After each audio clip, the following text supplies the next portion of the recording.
Supposedly, I'm laying there asleep, but I wasn't. I slipped over to the other side. And the first thing I realized when I got back is that I never really knew I was dead. You don't feel dead. You're just still, you don't really have a mirror to reflect and say, whoops, I don't have a body. You're just you. This is a story about a dude named Lane. And then one day he went and tried to rent them out, and then he became one with West Domain.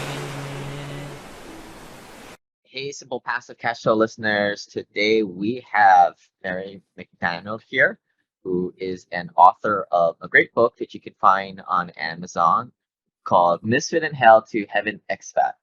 So the reason why we are bringing Mary on today is because we like to do one of these touchy-feely podcasts, maybe at least every couple months, because a lot of the listeners who are listening are financially free or definitely on the path to get there. Me, certainly, I'm not to where I want to be, but I know I'm on that flight path or that trajectory to get there.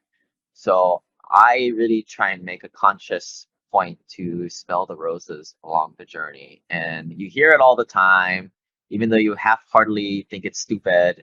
Everybody says it's all about the journey. Easier said than when you get there, of course. But today, if you're kind of rushing around, trying to put on your own oxygen mask, trying to get your rentals or build your portfolio streams of income, maybe take a break and really embody what we're going to talk about today.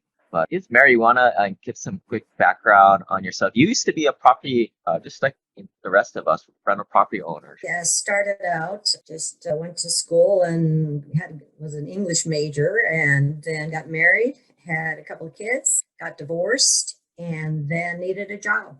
So I was lucky. I had done some bookkeeping for a bank, so I went to work for a property management company. They had about 100 units, and so I was thrown in the middle of that. There was two young men that had started off as sheet metal workers, and they started buying properties, rental properties, one at a time. And now, after just a few years, they quit their sheet metal working and had all these properties all over town. So a lot of them were run down. They bought them at a discount, but they didn't really bother fixing them. So it was a bit of a challenge for the type of tenants they drew. And it became my mission to get in there and organize everything to bring the units up to a more habitable condition. And then we drew better tenant that could afford to pay. Anyway, it was about a 7 or 8 project. And I loved it. I loved working with people. And then at one point they said, gee whiz, why don't we start a property management company of our own? Kathy, my name is Mary Kathleen. I go by Kathy. You go and get your real estate broker's license and we'll do this. Well, we had a falling out over percentages, of course, when it came to it. So I started my own company. I left them and started my own company. It was the second one in town. So I had another lady ahead of me that I could see how she was doing it. But I loved it and it grew. I hired my sister. I hired my daughter. We had a really good reputation. I was known as the landlady. And I had, oh gosh, I had probably 35 units that I managed full time. And then I did hundreds of leasings. We lived in a university town. So there was lots of tenants that came in that were students. But I love this. And I had a fiance that I was crazy about, and life was good. And then things started coming apart. My fiance got transferred to the East Coast. I didn't want to leave my family and my business. And so we decided to split up. Soon after that, he discovers he's got leukemia. He's got to go get treatments in Seattle. They're going to try and save him at a research hospital. He was only 53 years old. We've been together for 8 years. And he needed a caregiver. And I said, sure. So I dropped everything, and it was only supposed to be a couple of months, get the treatments, and then we'll see how it goes. Everybody was feeling good about it. We got up there, and he would roller coaster up. He would then hit the bottom, then he'd get up. And this other woman and I ran ourselves ragged for 7 months, taking turns sleeping and driving and taking him to the hospital. At the end of the 7 months, he passed away. And I was a wreck. And physically, emotionally, mentally, I didn't know whether to go back to Santa Cruz, to stay in Seattle. But I got the flu. And in my run down condition, it went to pneumonia and then to ARDS, which is very much like COVID. It's lung failure. My friend took me to the hospital. Thank God. My heart stopped in the ambulance. They got me started again. And next thing I knew, they were saying, Kathy, you're going to sleep. You're going to sleep. You're going to be fine. I was in an oxygen tent. Everybody was panicked. And they intubated me and put me in a coma for about 3 weeks and really didn't expect me to live. Supposedly, I'm laying there asleep, but I wasn't. I slipped over to the other side. And the first thing I realized when I got back is that I never really knew I was dead. You don't feel dead. You're just still, you don't really have a mirror to reflect and say, whoops, I don't have a body. You're just you. Opening my eyes in that situation was not good. I could tell something was wrong. There was this acrid smoke and a reddish glow. And then this horrible voice came at me with, do you know where you are? And I said, hell? And it just laughed, this boisterous Bela Lugosi laugh.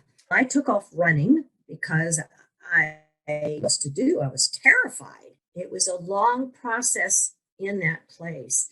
I went from being in this horrible bombed out city with these creatures creeping around to different sections of hell. At the time, again, I did not have the luxury to be logical and sit down and say, wow, I wonder what's going on. At all times, I was literally what I thought running for my life. I was given tasks by these demons that were really just cat and mouse games. They were playing with me.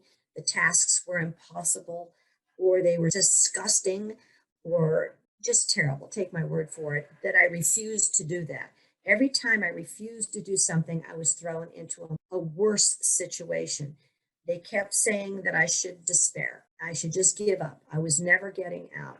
But there was just something deep inside of me that thought, no, I'm a fighter, man. I'm a survivor, and I will get out of here. At the very last section, I didn't know it was going to be my last section, and I never quite lost my last sense of humor.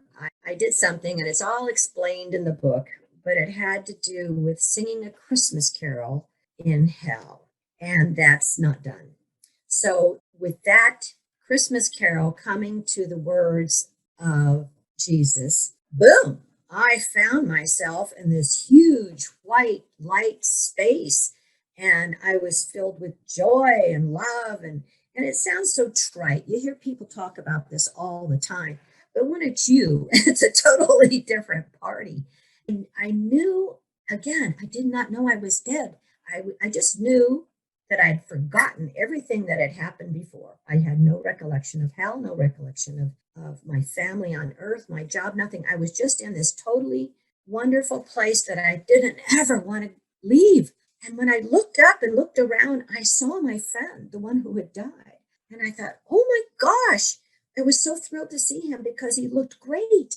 The last time I'd seen him, poor thing, he was bald. He was all purple with all the bruising and wasted away. And now he looked fabulous. And I started to say something, and I thought, that's when the recollection hit. I thought, oh my God, he doesn't know he's dead. And he started to laugh. And I thought, wait a minute. If he's dead, maybe I'm dead. And the thought of it sunk in. Bingo, you're totally happy. You're in this wonderful place and you're with your friend. I was ecstatic. I thought, oh my God, I made it to heaven. This is going to be great. But then where are all the angels, like in the garden and stuff? What's going on? So he had been showing me something in this book. And when I came back, I couldn't remember what it was, but I know now it was probably what I had to come back and do before I could return. Because he said, now, Mary Kay, you've got too much left to do. And it was like, no, I was not going to go willingly. He just kind of smiled and shook his head. And I woke up in the ICU unit, and there's my family around me. I think they're my family. I'm really not sure. My poor mind is full of drugs. And I'm back, and I just remember being in heaven just a little while ago and how I had too much to do. But how could I do that? Right now, I was down to 86 pounds. I had no muscle mass. I couldn't breathe on my own. I couldn't move. I could blink and move one finger. And I was thinking, how cruel was that? You've got too much left to do and you can't even breathe on your own. I really feel for the COVID people and their families, because just because you survive 3 weeks in a coma doesn't mean your work is over. They sent me to a rehabilitation hospital for physical therapy. I had to learn how to do everything again. My muscle mass had evaporated, so I didn't know how to crawl, swallow, tie a shoe, walk, go up steps, nothing. I had to learn all of that all over again, just like a baby. And it took a month before I was able to walk, to make my bed. They wouldn't let me go home unless I could do a few basic survival skills. But I did get home, and I had been dating this nice man that stood by my side unknowingly during the whole coma. We got married, and I tried to get back into my life. However, I was rather depressed about my financial situation. I quit my job and sold my business to come help my friend, and now all that was gone. I had no home. I was 53 years old. I had just married somebody that I'd only known for about 8 months, and I was supposed to be doing all this work so I could go home to heaven. It was not good. However, the real estate instinct in me kicked back in. My husband and I said, let's get a home. We need a home. We bought a cheap home, lived in that for a while. Then I had an inheritance. I bought another home. We rented out the first home, and we started buying rentals. Up in Washington, the real estate was practically free after living in California. So you could buy a rental, put the minimum amount down, and the rent that came in covered the expenses almost. So we started gradually building that back up. I read everything I could get my hands on for the new things that were coming in. I found Lending Club. That was an organization I saw on 60 Minutes, where you lend money to other people through this company, and they can skip the bank fees and all of that stuff. And then they give you back a decent percentage of interest. So you're helping people with your money. I liked the idea of that. I started doing that when they opened. I can't remember how many years ago now, 7 or something, but I've gotten a steady 6.5%. And I pick my own people that I want to lend to, that tells you who they are, what they do for a living, why they want the money, gives you a credit report. Anyway, it's a hands-on kind of thing, and you feel like you're helping people. I like that. I liked also, after coming back from this near-death experience, this incredible feeling of needing to help people in worse situations than myself became almost overwhelming. I got great joy from giving money to homeless people standing on the corner that with a sign. I just got such a sense of money helping people, not only just helping myself. So that became very ingrained in me. Like you had empathy, the NDE gave you empathy to see it from those people, the needy person's eyes, or was it more, hey, I'm wanting to be on earth for a little bit more. What was this money? What else could this money be going for? It was so interesting being dead, because you didn't have anything physical. You had you. There was that whole thing of you can't take it with you became abundantly clear. I had no jewelry on, nothing was there except my soul and what I did on earth that I brought with me, which was the good that I did, I brought with me. So when I saw people, I had this thing after being in a wheelchair for quite a while. I had this thing about being invisible when I was in a wheelchair. It was an awful feeling. So when I got out and I would see somebody, particularly homeless people, in a wheelchair, I would go out of my way to look in their eyes and say hi, and just get the shock on their face. Oh, dude, I'm not invisible anymore. Same thing. That sounds like it's like you had that higher level of empathy, or you were a lot more aware of other You people's. just sense that we're all one. We're all pieces of God. One person is not any more valuable than another. What you have is not as important as what you do. And that's what really brings you joy.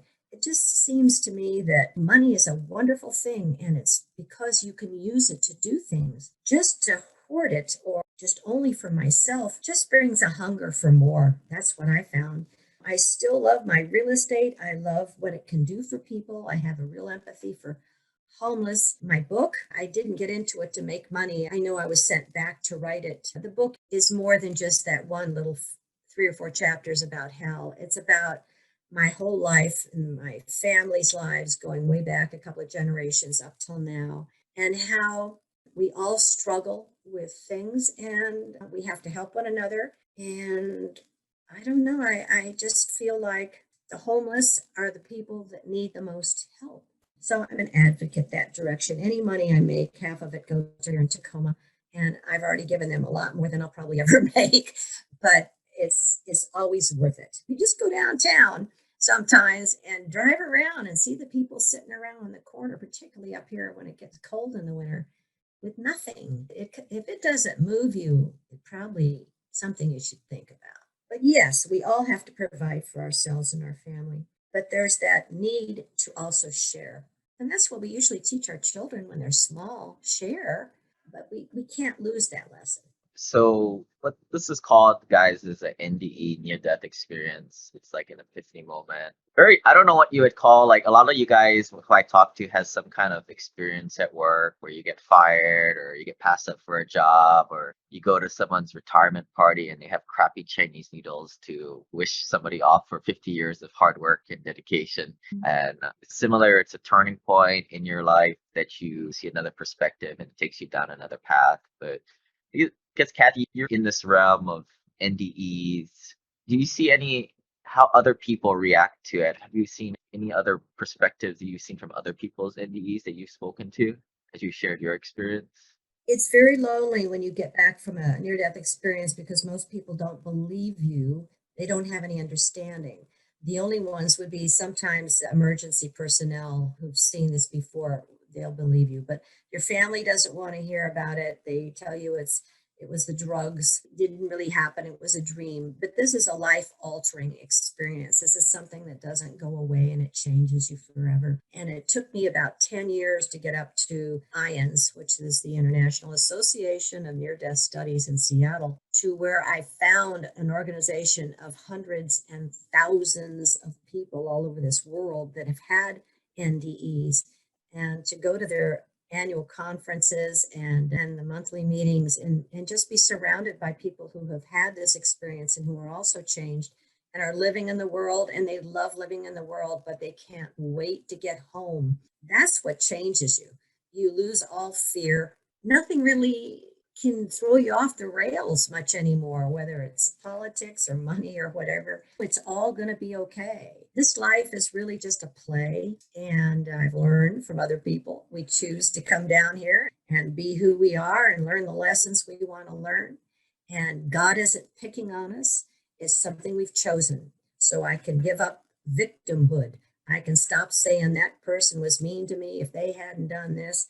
I picked every single thing that happened in my life. And so something weird happens that I don't like, I say, wow, wonder what the lesson was there. But I look forward to going home and being in heaven. It's just indescribably great. But while I'm here, I'm going to enjoy the ride. I'm going to do what I think I've been sent down to do and just give people hope and give people a little hint that it matters what you do here.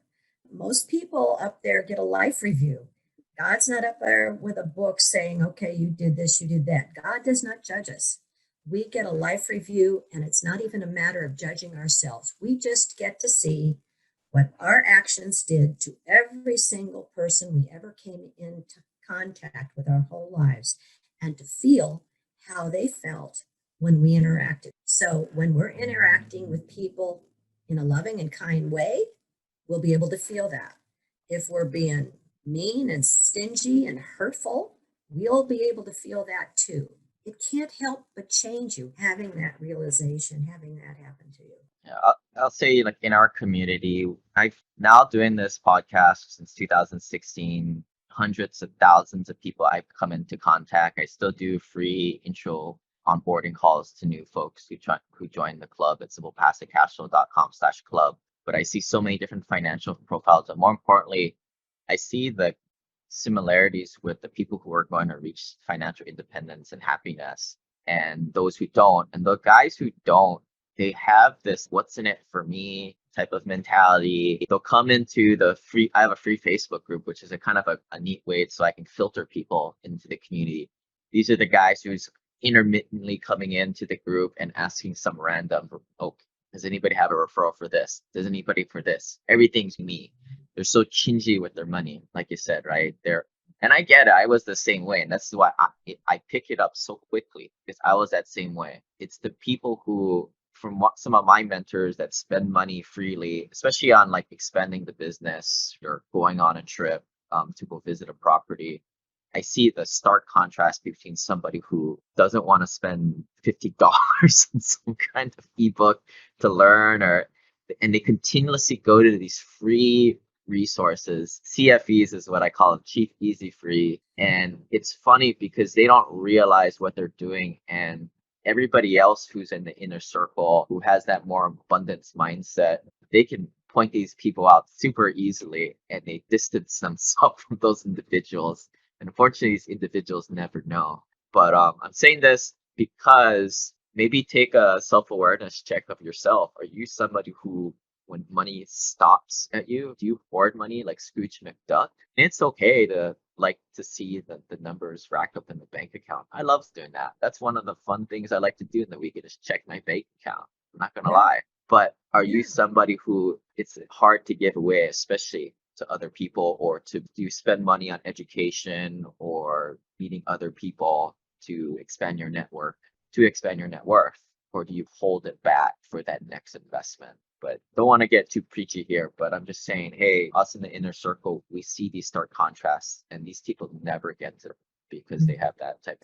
I agree with you. And not everybody has to go through an NDE, near-death experience, to see that the other side. Hopefully this worked for a lot of you guys. Maybe next time we'll do a wash the cuss ceremony. Just kidding. But sometimes that's what people need, right? So people are so like, they're so stuck. Serious. They get too serious. You got to lighten up.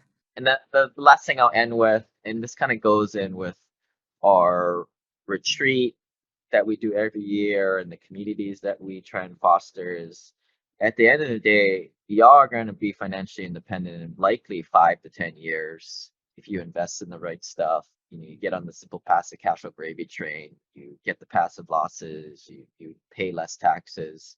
It's math. You're going to be financially free 5 to 10 times faster than most people. The currency of the rich is relationships. I see it on Facebook all the time. Somebody posts something and nobody cares, because that person is just one of those CFE guys, cheap, easy, free. They offer no value to their people around them. Who are the cool people in high school? The cool people, other than the cheerleaders and football players, blah, blah, blah, are the people who added value to other people. And that is ultimately, when you're older and you have the money, you're going to wish you had that. But, any last thoughts, Kathy, before we wrap it up? No, just for fun, you can go to Amazon and buy Misfit and Heaven Expat. It has got a lot of humor in it, and I think a lot of people resonate with the type of families that I grew up with. And the bottom line is just to be loving and kind. So we are not advocating going and engineering your own near-death experience. There is no NDE in a bottle at this point. So the best we have is to learn from others. That's right. That's right. You'll learn soon enough. Thank you. Yeah, thanks for coming on, Kathy. And everybody else, maybe check out the networking section on the website. So search networking, and there's a networking guide that you can download. But I think the takeaway here is build your network to build your net worth. And at the end of the day, it's all about social capital. Thanks.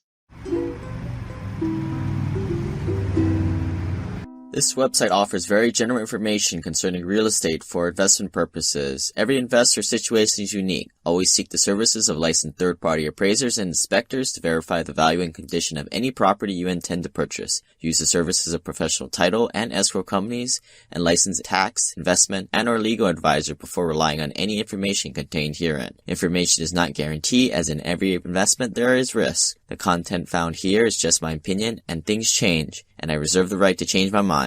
Above all else, do your own analysis and think for yourself, because in the end, you are the only person who is going to look out for your best interests.